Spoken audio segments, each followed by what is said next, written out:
And I want to talk about this case that I learned about today from Belgium. CNN reported on this earlier today.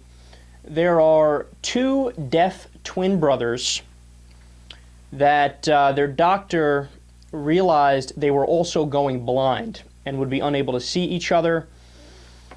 And they repeatedly said and thought it through, but they repeatedly talked about how that's it, they're done. They don't want to live anymore, period. And so what happened is their doctor in Belgium, it is legal in Belgium to do this, but their doctor euthanized them. And they were 45-year-old men. Their names have not been made public. I don't know if that was a decision from them or their family or whatever. But they were legally put to death by lethal injection at the Brussels University Hospital on December 14th. So CNN was talking about this. Brooke Baldwin, who I think is absolutely gorgeous, and another contributor, forgive me, I don't remember her name. And they kind of framed the discussion as if it was like a controversial kind of thing. And the reason being that these people, they were not terminal. They were still going to live,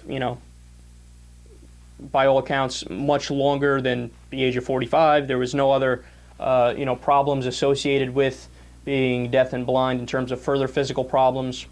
But they were deaf and blind, right? So they framed it as if it was like a controversial thing that happened. And here's the thing, I get why they have to do that. They have to kind of pay lip service to the other side of this debate and make them feel as if this is something that's questionable and we should think it through, etc. But there's only 3 states in the United States of America that have euthanasia, doctor-assisted suicide. And there are strict rules and regulations associated with it, as there are in Belgium. And you have to be an adult, you have to say it repeatedly, you have to exhaust all other options, etc. I don't know specifically how those things are defined. But I think it's Washington State, Colorado, and Oregon. I believe those are the 3. You guys can correct me if I'm wrong. But all the other states in the United States of America, 47 states, have, agree with a more old school, I guess you could say, religious interpretation that says you can't make your own decision to end your life, even giving extenuating circumstances like being deaf and blind, and even being, if there are serious quality of life issues, like you're affected by terminal cancer and you're going to go very shortly. And I read in the article as well about this on, I believe the original story was from ABC News.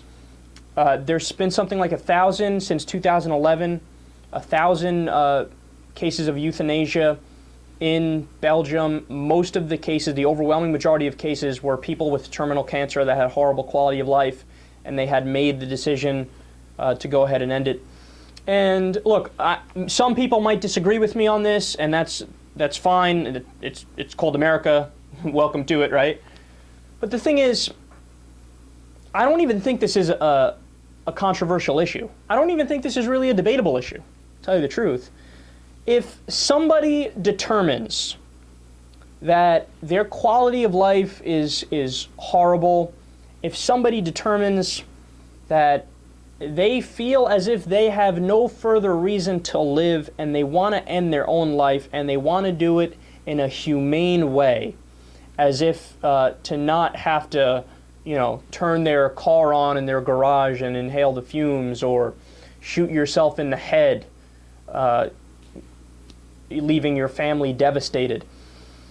If somebody determines that, I find it the height of arrogance for either a third party to step in and say, I personally disagree with your decision about your life, and therefore I will impose on you and tell you you can't do it. Right? I find it the height of arrogance for either a third party to do it or the state to do it. I mean, you want to talk about actually believing in the the idea of freedom and not just using it as this jingoistic word to throw around at a rally, if you actually believe in the idea of freedom and self-determination, and if you actually believe in the tenets of small government, then you would have to concede that somebody should have the right to end their own life if they want to. And here's the thing, look, I mean, we accept that argument with dogs, right? And that's more humane, in my opinion. And we say, look, they're really, really suffering, and we don't want them to have to go through that, so we'll put them down in a very humane way. Now, obviously, I don't condone that for a third party saying, okay, we're going to put down this old person, right? Now, insurance companies hold back care all the time, so in a way they are doing that. So the actual death panels, it's funny because conservatives said the opposite. The actual death panels are the insurance company, not like the conservatives said, oh, the government's going to make those decisions. No, it wasn't going to happen. It's the insurance companies, the for-profit middleman, that often sentences people to death. But in terms of somebody making their own decision, they should be able to. And the only counter-argument that has some validity to it is when people say, you know what, Kyle, you don't want to have ingrained in a society the idea that life is not precious. And if you do that, there could be disastrous consequences. And it's a slippery slope-like argument, as if to suggest that, you know, all of a sudden if we legalized euthanasia, that tomorrow like 30% of the population would kill themselves, right? And number one, I just don't think that's true in reality. Now, I have no way of proving that now because we don't, I mean, maybe you could point to the places that do have it and say, see, there's no epidemic of people killing themselves. So I guess to a certain extent we could prove that that wouldn't happen. But I don't think that's a realistic concern, number one.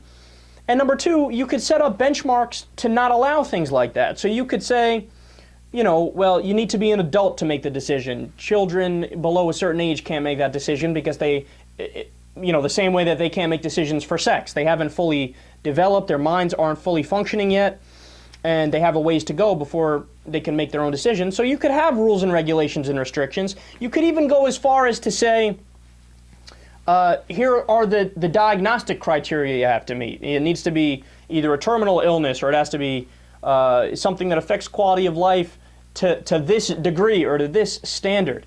And even that would be a step in the right direction, right?